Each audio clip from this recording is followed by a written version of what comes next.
주차를 요구합니다.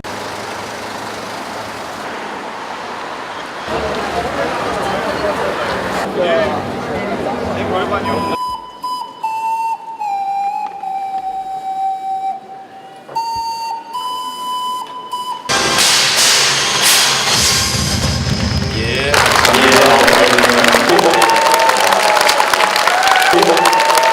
네, 정말 오래 기다리셨습니다. 지금부터 광주 전남 상생 발전을 위한 희망 토크를 시작하도록 하겠습니다. 오늘 이 토크를 통해서 여기 계신 여러분들과 또 여러분들의 가족, 또 지인, 모든 분들이 희망을 가지고 살아나가셨으면 하는 마음입니다. 그럼 오늘 토크의 첫 번째 참가자를 소개하도록 하겠습니다. 오늘 저와 함께 사회를 봐주셨고요. 그리고 지난 탄핵 정국의 광주 촛불 민심을 이끈 주역, 광주 촛불 집회 사회자셨던 백금열 씨가 입장하겠습니다.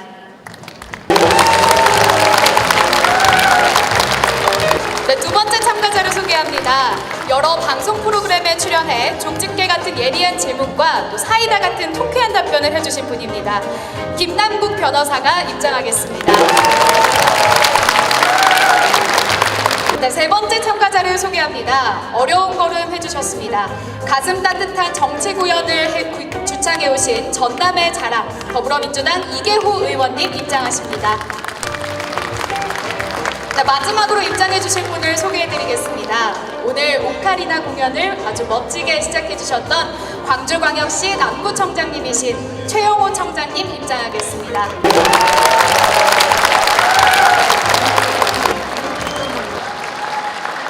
오신 분들이 다 최영호 청장님만 말씀을 하시고 카메라도 최 청장님만 비춰주시고 자리도 최 청장님만 높습니다. 그러니까 내년에 뭔 선거라도 있는 줄 알겠어요. 누가 보면은 누가 최 청장님 의자를 이렇게 높이 해놨어요.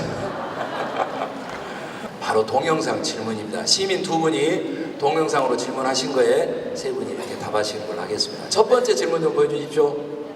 오늘 상생포럼의 출범을 축하드립니다. 상생이라고 하면 서로가 공존하며 잘 살자라는 의미로 생각되는데 그동안 자주 들어왔던 내용이 아닌가 합니다. 그런데 지금 이 시점에서 다시 상생을 이야기하는 이유가 무엇인지 궁금합니다. 아마도 우리 사회가 너무 상생과는 동떨어진 좀 상극의 방향으로 가고 있기 때문에 상생이라는 이런 의미가 갈수록 커져가는 거 아닌가 이렇게 생각합니다. 오늘 제가 상생포럼 창립대회를 보면서 나름대로 상생의 정신을 살리기 위해서 많이 노력한 흔적을 제가 보게 됐습니다. 먼저 오카리나 합주단이 오늘 한 518명 정도 상징적으로 제가 온 것으로 알고 있는데 박수 한번 할까요?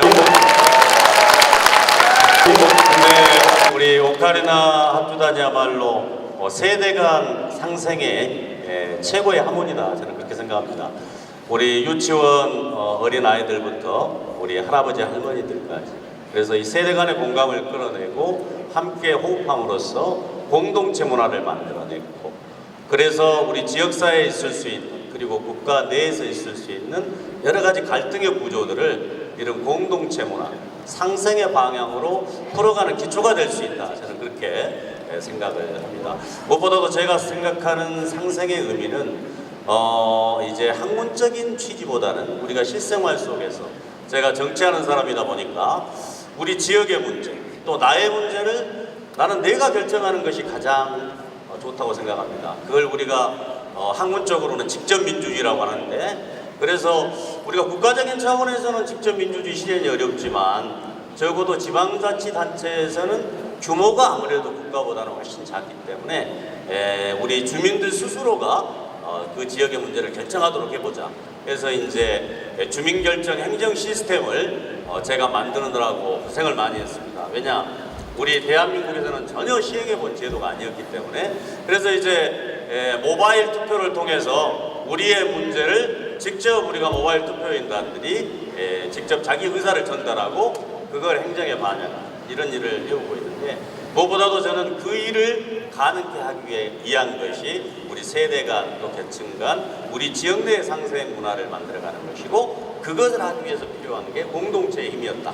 그래서 그 공동체를 복원하기 위해서 2012년에 우리 남구민들 15,000명, 2013년에 2만 명, 그리고 작년 9월에는 8,647명이 합주를 해서 영국 기네스에도 올라갔습니다만, 아무튼 우리가 국가 간의 상생도 정말 필요한 일이고, 또 우리 지역 내에서 또 우리 세대 간, 또 계층 간, 이런 또 인간과 자연의 상생, 이런 문제들을 총괄적으로 좀 연구해 주셨으면 좋겠다, 이렇게 생각합니다.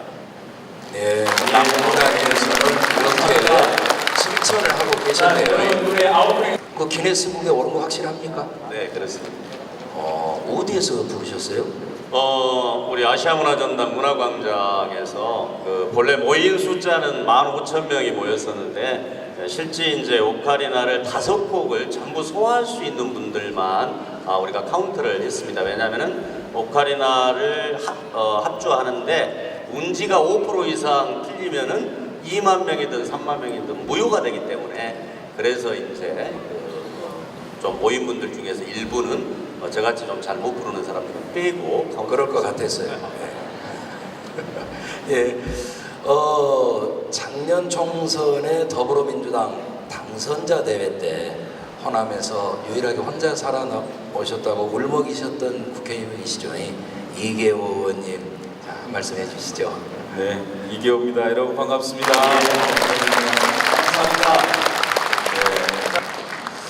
상생과 관련해서 제가 이 자리에 앉아 있는 건 광주와 전남의 상생을 기대하고 그런 거죠, 맞죠? 네. 제가 볼 때 광주 전남 상생과 관련해서 우리 최영호 청장님이 굉장히 잘하고 계셔요. 제가 판단할 때는 이 광주 전남의 상생과 관련된 상징이 있다면 저는 나주 혁신도시와 남구와 함께하는 에너지밸리라고 생각을 합니다. 앞으로 미래 아주 중요한 먹거리가 에너지 산업이라고 얘기를 하는데, 그 에너지 산업에 기술력이 아주 최고도로 집적된 곳이 현재는 저는 우리 나주 혁신도시라고 생각을 하고요. 그 혁신도시가 이제 발전을 해 나가면서 그 발전의 효과가 자연스럽게 함께 미칠 수 있는 곳이 남구입니다. 그래서 그러한 노력들을 최영호 청장님이 지금까지 굉장히 잘해 오셨고, 또 앞으로도 구체적인 발전의 청산진들을 말씀을 하고 계십니다. 그래서 제가 판단할 때 광주 전남과 관련해서 에너지밸리를 통해서 정말 큰 상생을 기대도 좋다, 저는 그렇게 생각하는데 여러분 어떻습니까? 맞습니까? 고맙습니다.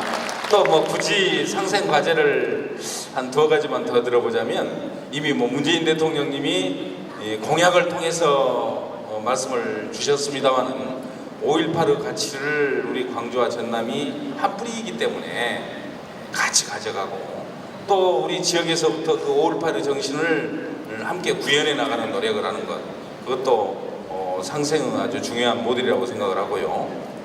또 한 가지 뭐 좀 규모는 크지 않는 사업이긴 합니다만은 이 국립심혈관센터를 광주와 전남이 함께 건설하도록 공약으로 문재인 대통령이 제시를 하셨습니다. 그래서 그러한 과제들, 지역 어떤 의료 산업을 발전시켜 나가고, 또 그렇게 해서 더 큰 어떤 발전의 모델을 만들어가는 것도 필요하지 않는가, 뭐 저는 그렇게 생각하면서, 그러한 제가 이제 3가지 상생 과제를 말씀을 드렸습니다만은, 이 과제를 중심으로 해서 광주 전남이 함께 공동 발전을 이룩하는 것이 이 상생의 가장 큰 어떤 이 모습이 아니겠느냐, 저는 그렇게 생각을 합니다.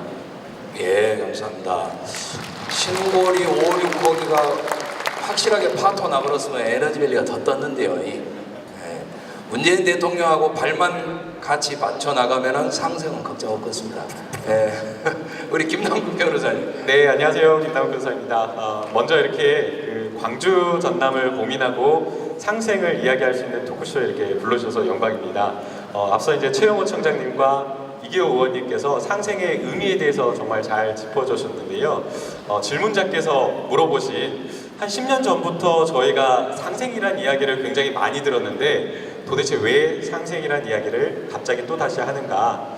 이 질문 상당히 근본적인 질문인 것 같습니다.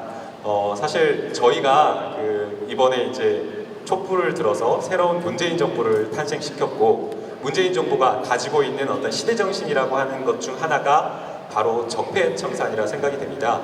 문재인 정부가 적폐청산 잘하고 있은 거 맞습니다. 그러나 이 적폐청산 수술로 비교를 하자면 암을 제거하는 수술이라고 생각이 되는데요. 사람이 건강해지기 위해서 물론 수술도 필요하지만 수술 말고 수술 이후에 재발 방지를 하기 위해서 건강식을 먹는다라든지 운동을 열심히 한다든지 이런 것들이 더 필요하다고 생각이 됩니다.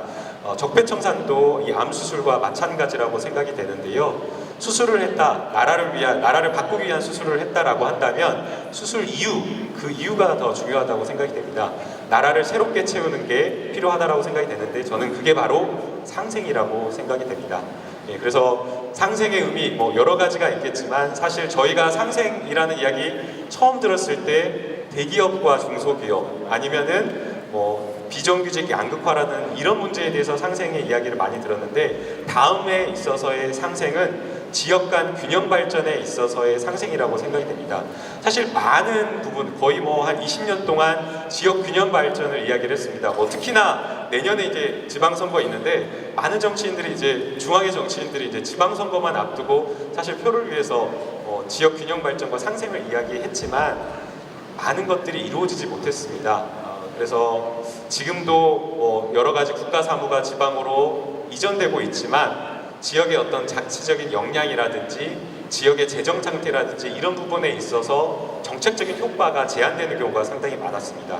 그래서 정말 이제 올해의 이제 앞으로의 시대 정신은 지역 균형 발전, 상생 발전을 위한 것이라고 저는 생각이 되고요. 그 중심에 역할을 하실 수 있는 분들이 상당히 많은데 바로 이 자리에 두 분이 저는 계시다고 생각이 됩니다. 네, 감사합니다.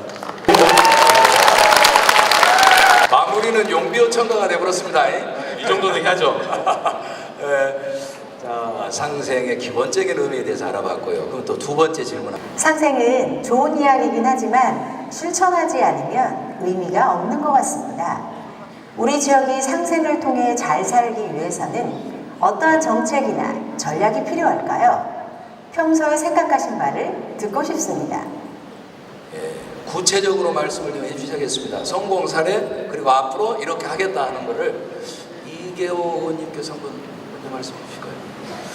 네, 제가 광주시와 제가 소속된 전라남도 간의 상생을 아까 그 과제를 말씀을 드렸기 때문에 실천할 수 있는 방법도 광주 전남을 가지고 말씀을 드리겠습니다. 광주는 우리 호남의 중심이고요. 또 전남은 어떻게 보면 광주의 뿌리라고 말씀을 드릴 수가 있죠. 저도 초등학교부터 쭉 학교를 광주에서 다녀서 어떻게 보면 제 지역구보다도 광주가 더 익숙한 그런 정치라고 볼 수가 있고요. 우리 최고 청장님도 마찬가지입니다. 고향 보성이시고 그래서 초등학교 6학년 때 광주로 전학을 와서 서석초등학교를 졸업하고 쭉 해서 광주에서 성장을 한 정치인이죠. 이렇게 전남은 광주에 뿌리고 광주는 전남의 중심이다 이렇게 말씀을 드릴 수가 있습니다. 광주와 전남을 보다 가깝게 또 일체감을 가질 수 있도록 만드는 여러 가지 방법들이 있을 거라고 봅니다. 아까 제가 말씀드렸던 문재인 대통령이 제시했던 그 세 가지 과제를 열심히 잘 추진하는 것도 하나의 방법이 될 수가 있고요. 아무래도 전남은 농어촌 위주니까 광주의 도시하고 서로 도농간 어떤 상생 과제를 개발하는 것 이것도 하나의 방법이 될 거라고 봅니다. 예를 들자면 이 광주에 있는 소비자 단체와 전남의 농수산물을 생산하는 여러 생산자 단체를 서로 결연을 시켜 나가도록 해서 좋은 농산물이나 수산물을 정말 값싸고 신선하게 광주에 신속하게 공급할 수 있는 어떤 그런 채널을 만드는 것 이것도 얼마나 좋은 도농상생 방법이 될 수 있겠습니까?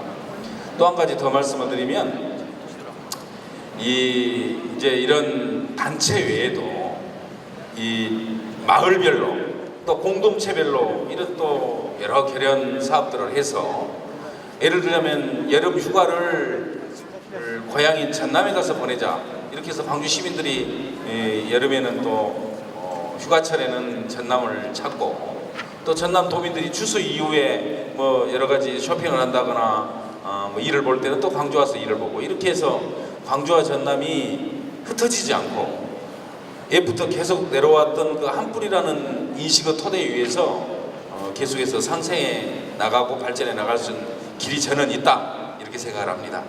예, 도농상생 말씀하셨는데 그 서울 사람들이 세금을 내면 서울로 가버리는데 이거를 그 애양세라 그랬습니까? 고양세라 그랬습니까? 예, 제가 방금 우리 사회자 선생님 말씀하셨던 게 이제 고향 기부금이라고 하는 제도가 있습니다. 일본에서 굉장히 활성화되어 있는 제도인데 자기 고향을 생각해서 기부금을 냈고 그럼 그분에 대해서 기부금을 낸 만큼 세제 혜택을 부여를 하고 기업이든지 개인이든지 간에 또 그 기부금을 이제 자기 고향에다 냈기 때문에 고향에서는 그분한테 이제 답례품을 보내드리고 이렇게 해서 서로 고향 사랑하는 마음을 키워나가면서 고향이 그 기부금을 중심으로 해서 발전해 나가는 재원을 만들어 갈 수 있도록 하는 그러한 제도가 있습니다. 그게 이제 소위 고향세라는 라고 속칭해서 말합니다만은 그러한 제도를 제가 법안을 국회에 발의를 해놓고 있어서 이 법안이 이제 통과가 곧 되면 정말 고향을 사랑하는 마음을 실천할 수 있는 그래서 도시와 농촌이 함께 상생해 나가는 걸 우리 시민 여러분들이 실천할 수 있는 길이 열리리라고 기대하고 있습니다. 그런 일은 저와 우리 최영호 청장이 가장 잘 해낼 수 있습니다. 고맙습니다. 감사합니다. 설마 자유당이 이런 것까지 반대하지는 않겠죠? 예, 적어도 경상도 뿌리가 있을 것인데. 자, 이번에 김남국 변호사님. 네, 저는 이제 구체적인 정책으로 지역 발전 목표 등급제를 조금 제안을 하고 싶습니다. 이제 상생 발전의 시작이라고 하는 것이 지역의 격차를 확인을 하고 지역의 잠재 역량을 평가하는 것부터 시작을 저는 해야 된다라고 생각이 됩니다.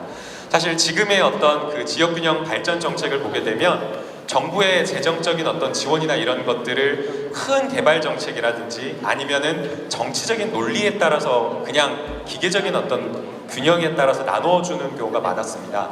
이것만으로는 상생 발전은 어렵다라고 저는 생각이 됩니다. 그렇기 때문에 지역의 잠재적인 어떤 이런 평가를 기초로 해서 발전을 해야 된다라고 생각이 되는데 이유 같은 경우를 보게 되면 이유는 3등급으로 나눠가지고 지역 발전 목표제를 시행을 하고 있습니다. 그래서 1지역부터 3지역까지 나누고 있는데 낙후 지역, 구조적으로 개선해야 될 지역, 또 경제적인 어떤 전환이 필요한 지역, 또는 고용을 장려해야 되는 지역 등을 여러 형태로 구분해서 맞춤형 지원 정책을 하고 있는데 저희 나라도 각 영남, 호남, 대전, 대구, 광주, 부산 이렇게 지역별로 나눌 것이 아니라 그 지역이 가지고 있는 역량과 특징을 제대로 분석해서 여기에 따른 맞춤형 상생 발전 계획을 저는 좀 제안을 드리고 싶습니다.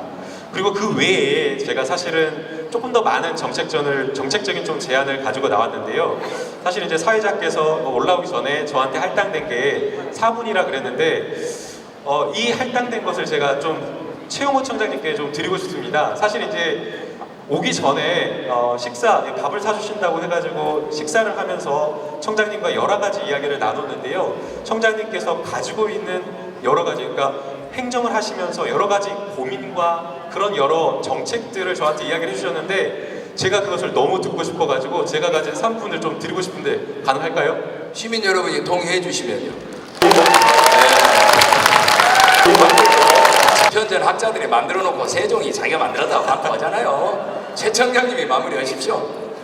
네, 저는 그 초등학교 때 제가 공부를 잘하는 학생은 아니었습니다만 제가 좀 역사에 대해서는 관심을 많이 갖다 보니까 제가 그 역사와 관련된 지도책에다가 항상 우리 한반도가 표시된 것을 제가 고구려 영토를 자꾸 이렇게 그려서 넣는 제가 장난을 많이 하고 살아가지고 거의 지도책이 깨끗하게 남아있는 책이 없었습니다.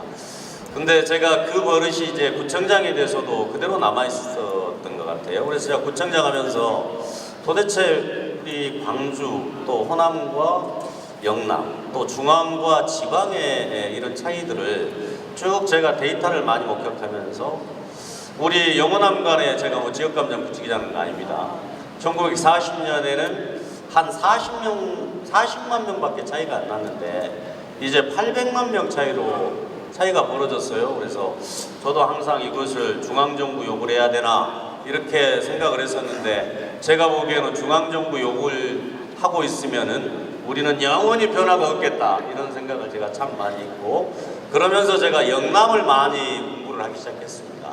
그래서 영남과 우리 호남의 차이는 우리 호남 사람들은 근성적으로 역사적으로 우리 대한민국 또 한반도가 위기에 처하면 우리는 온몸을 버리고 민주주의를 지키고 국가를 지켜내는 사람들인데 정작 우리들 것을 챙기는 데 있어서는 옛날 조선시대 그 이전 과정에서도 우리는 DNA가 좀 그쪽은 부족하고 영남 쪽 분들은 그에 대한 DNA보다는 뭔가 지역을 위해서 가정을 위해서 챙기는 DNA가 우리보다는 좀 강한 것이 아니냐 그것 때문인데 제가 이제 그 시의원 하면서 광주 전남 혁신도시를 만드는 사업이 노무현 대통령 때 추진이 됐습니다.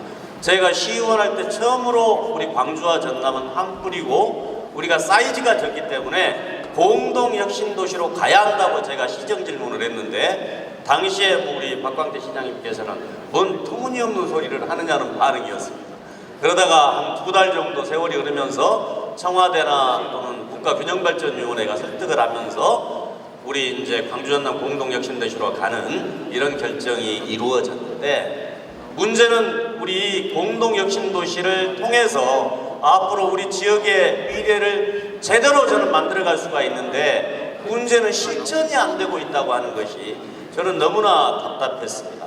제가 영남과 우리 호남을 굳이 비교하는 것은 아까 균형발전 얘기도 했습니다만 친수구역 특별법이라는 게 이명박 정부 때 통과가 됐어요. 저도 4대 강사업 반대한다고 그래가지고 아까 주진우 기자를 모신 이유도 제가 이명박 정부의 사찰 대상자가 됐어요. 4대 강사업 반대한다고. 그런데 이 친수구역은 4대강 사업 유역에 개발 계획을 추진하는 경우에는 그린벨트 총량에 적용을 받지 않습니다.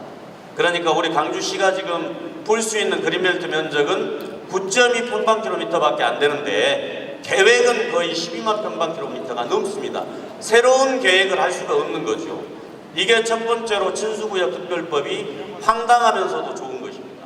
그리고 두 번째는 행정 절차가 3개월에서 6개월이면 끝납니다. 일반 우리가 그린벨트를 풀려고 하면 빠르면 3년, 길게는 5년, 7년이 걸려야 되는데 친수구역 특별법은 행정 절차 이행이 중앙도시계획 심의위원회에 심의만 거치면 그 지구의 지정 수립 확정이 돼버립니다. 그러니까 이 법률이 2012년에 통과되자마자 부산 사람들은 수자원 공사를 꼬드겨서 360만 평을 그린벨트 해제도 적용도 받지도 않고 총량에 그러니까 360만 평 5조 5천억짜리 사업을 부산에서는 이미 2012년부터 하고 있습니다. 근데 수자원 공사가 80%를 투자하고 있는데 우리 영산강에 미안하잖아요.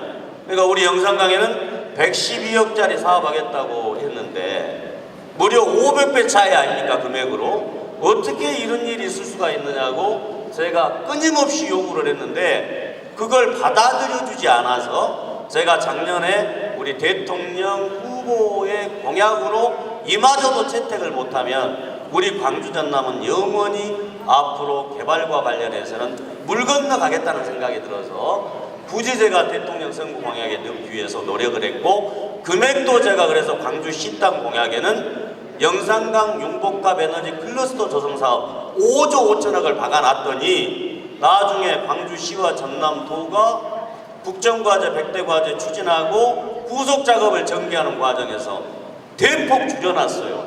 그런데 우리 시도민이 분명히 알아야 될 것은 2025년까지 한전에서 에너지 기업을 500개를 유치하겠다고 약속을 했어요.